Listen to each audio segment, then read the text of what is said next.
Hey everyone, welcome back to my channel. I hope you are all doing well. I am using something in today's video that I have not used on my channel for, I want to say, a few years now. This is a huge window cling. This is a Christmas window cling that I found on Amazon and I fell in love with the imagery of it. It is just screaming Scottish Highlands, it's screaming Lapland. It says window sticker, but it's not a sticker. It is that plasticky film that simply clings to your windows and you can remove simply as well. Now it is technically, I guess, double-sided. One side is pure white and the front side has got a glitter embossing on it, and I just feel like this is the side I really wanted to use. It is just super sparkly and just beautiful.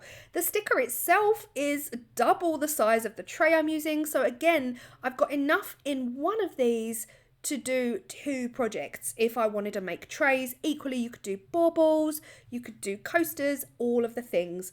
The tray I'm using is from Resin. It is their deep edged rectangular with rounded edge trays.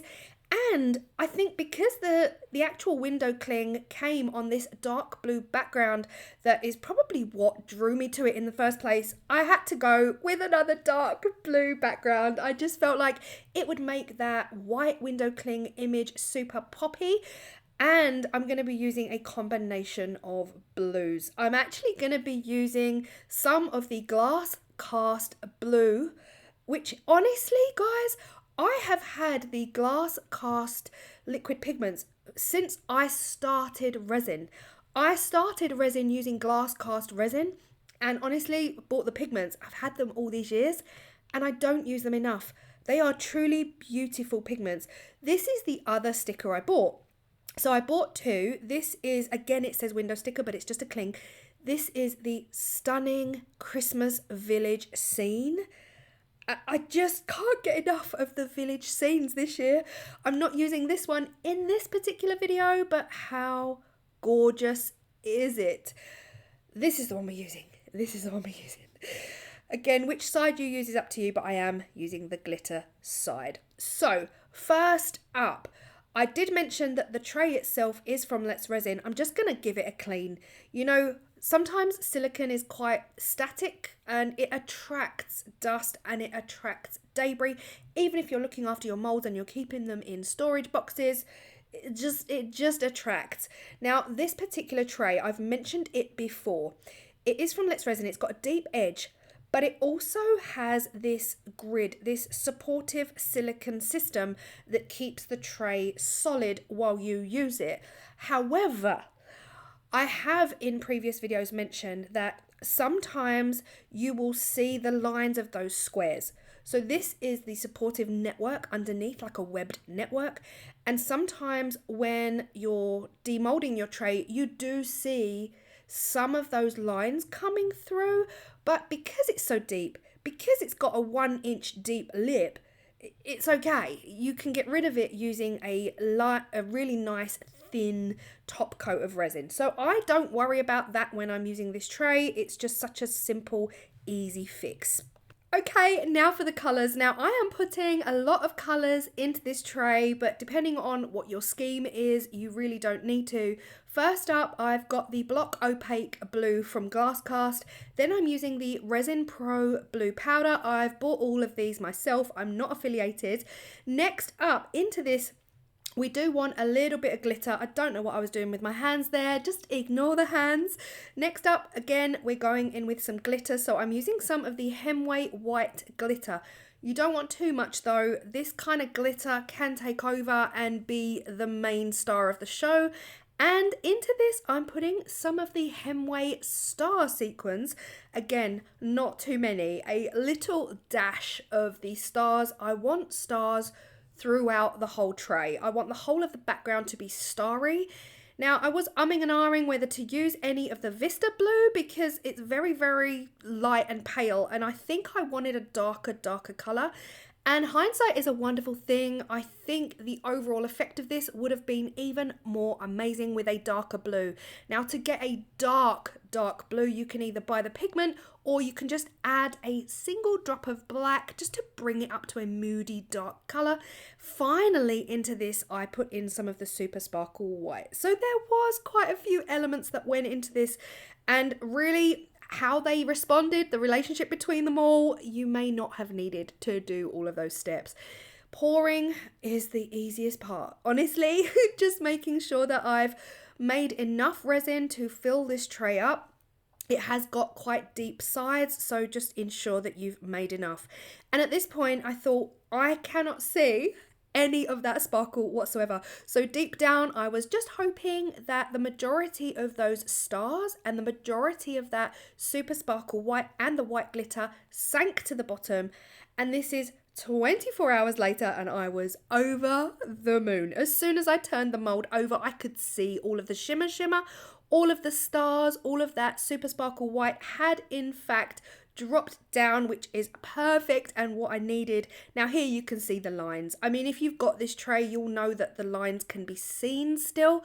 Now again, because this tray is so deep, I'm not worried about that at all whatsoever. You could easily put another 2-3 layers of resin in this tray and still have a generous lip around the side. The next step for me was to cut my window cling to fit inside the tray. Now, step number 1 for me was to draw around the window cling, giving me that shape to cut out initially. Now, of course, this still needs to be trimmed because I've drawn around the outside edge of the tray and I need this window cling to fit in the inner side of the tray. So whilst I was able to cut around this line real easy, the pencil worked a dream. It gave me a really clear line to cut along. I knew that even though once I'd cut this out, it was still going to be a tad too big for the space. So laying it down in the tray, I kind of eyeballed it and kind of decided that I really needed to cut off approximately 1 centimeter from around just one of the edges. You don't want to do that all the way around, just one. So I went along the side and along the top, and I wouldn't even say it was a centimeter. I want to say maybe it was 8 mil, 7-8 mil from around the top and the side, and hopefully that would then help the vinyl sticker just sit inside. It's not even a vinyl sticker, but you know what I mean, a window cling. The toughest part for me of this whole project was, do I have it so we've got the white on the back, like we see the white image, or do I have it so that we have the glitter embossed side? Equally, do I cling this to the resin and hope that it won't float in the resin top coat? That was the worry. Like I honestly would have to go back and watch my older video to see what it is I did that time, and I think I stuck the window cling directly onto the resin before giving it a top coat. So that is what I was doing here. I was literally smushing it down and allowing the window cling to cling to the cured epoxy resin tray. But I kept getting lots of like lumps and bumps and bubbles, and as much as I tried to smooth it out, I was still seeing bubbles, and I didn't want to see those bubbles in the end result. So I decided for myself, the best way for me would be to lay down another layer of resin, just a nice thin bed of resin into which I could then lay the window cling. I just thought this was the best way around. Let me know if you work a lot with window clings and what it is that you do to make sure that A, the window cling doesn't float up in the resin, and B, you're not getting lots of air pockets and lumps and bumps underneath.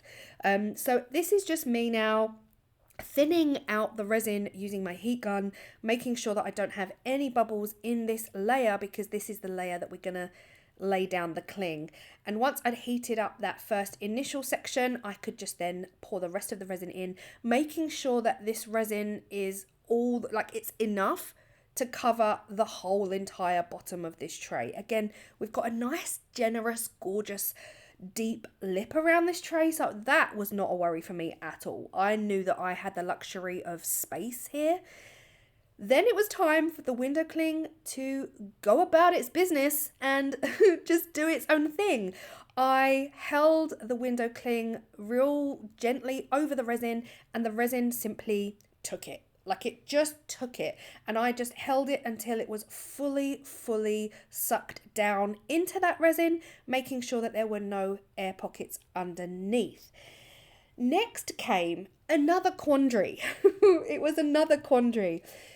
Do I now just leave it? Do I leave the window cling resting on top of the resin, allowing it to do its thing, and just cure up like that? Do I? Or do I push down in the middle and squidge it? As you can see, I decided to squidge it. I thought this was the safest route possible.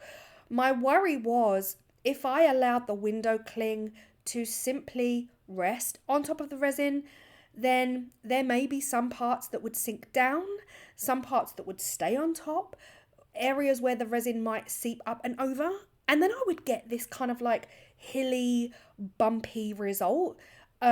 So for my own peace of mind, and honestly, yeah, that was it, my own peace of mind, I decided to go super squish on this window cling. I used a silicone tool, starting from the center, pushing out to the edges, allowing that epoxy resin base to come up and over. I figured this was the best opportunity, the best chance I had to eliminate any chance of a lumpy, bumpy, hilly end result, if that makes any sense at all. This was messy though. The downside of this method was messy.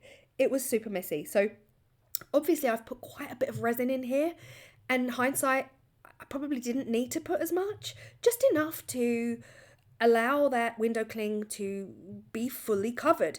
So yeah, you can see me here. Every time I used my silicone tool, I was moving the window cling. So then I had to go back in and move the window cling back. So was it fiddly? It was, guys. I cannot pretend it was a fiddly process. Was it worth it? For me, absolutely yes. But again, you kind of learn from each project and you think, well, next time I won't do it like that, I'll do it like this, so then it will be less fiddly. But we got there. In the end, we were able to push this window cling down to the point where it truly was firmly stuck to the bottom of the tray, and then I just used a wet wipe to wipe around all of those edges, because squishing the resin out, up and over the window cling definitely gave me a couple of drips around the edges as I was working. So at this point I am so happy. I can see all of the stars coming through. The imaging is still beautiful. We've got that background of those grey trees. We've got snowflakes in the sky. Love, love, love. But also I could still see the glitter embossing on the actual window cling. This is 24 hours later. Now we had a little bit of lifting. Bottom left lifted up a bit where the resin decided I prefer to be under the window cling, and top right. So bottom left and top right, we did have a couple of issues, but nothing to get too upset about. Because of the generous depth of this tray, I knew I could still therefore put another top coat on top to just try and disguise the fact that there were areas of the window cling that did lift up and in to the resin, and the resin went down and underneath it. So an easy fix when you've got a tray of this depth, and I simply spent some time using my heat gun distributing that resin. There was a bit of debris here, so I was just trying to get that out as well. Just using the heat gun to reduce air bubbles, get rid of all of the air bubbles, make that top coat super slick and stunning and reflective and mirror glass like, you know, but equally to disperse the resin across the whole surface of the tray, making sure that that resin reaches every single area. And oh my goodness me, this is 24 hours later again. The finish is sublime, absolutely sublime. It was at this point I thought, could we double up? Could we multi-layer this and make it look like incredible depth? You know, in the distance you can see some trees and deer, but then we've got this scene that's a lot closer to us visually. Honestly, it was a no-go. The window cling itself was completely and utterly blocking out all of the view from the background. Now, apart from the bottom left where the window cling doesn't quite meet the edge of the tray, the rest is perfection. Like the top coat just cured up like the most dreamy top coat ever. This is how you want your top coat to finish up, you know, and especially now we are in winter, I am going to bed every night concerned that I'm going to wake up to a blushy top coat and some kind of like sticky residue on the top. But this honestly came out an absolute dream. Let me know in the comment section if you use window clings a lot and which way around you do it. Do you just stick them on the resin as they are and then top coat, or do you lay them in resin as a top coat and then top coat? Like, how do you work it? I think this tray would be absolutely perfect on Christmas Eve for the mince pie and the carrot and the glass of milk for Father Christmas, because we all know we have to leave out a little bit of grub for the reindeer, and we need to leave Father Christmas either a dash of whiskey or some milk in a glass, and of course not forgetting that mince pie. So this tray would work absolutely perfectly for that. And yeah, I absolutely love it. Let me know your thoughts. Let me know again in the comment section how you get on with your window clings. I hope you feel inspired by something in this video, and I will see you all next time. Bye.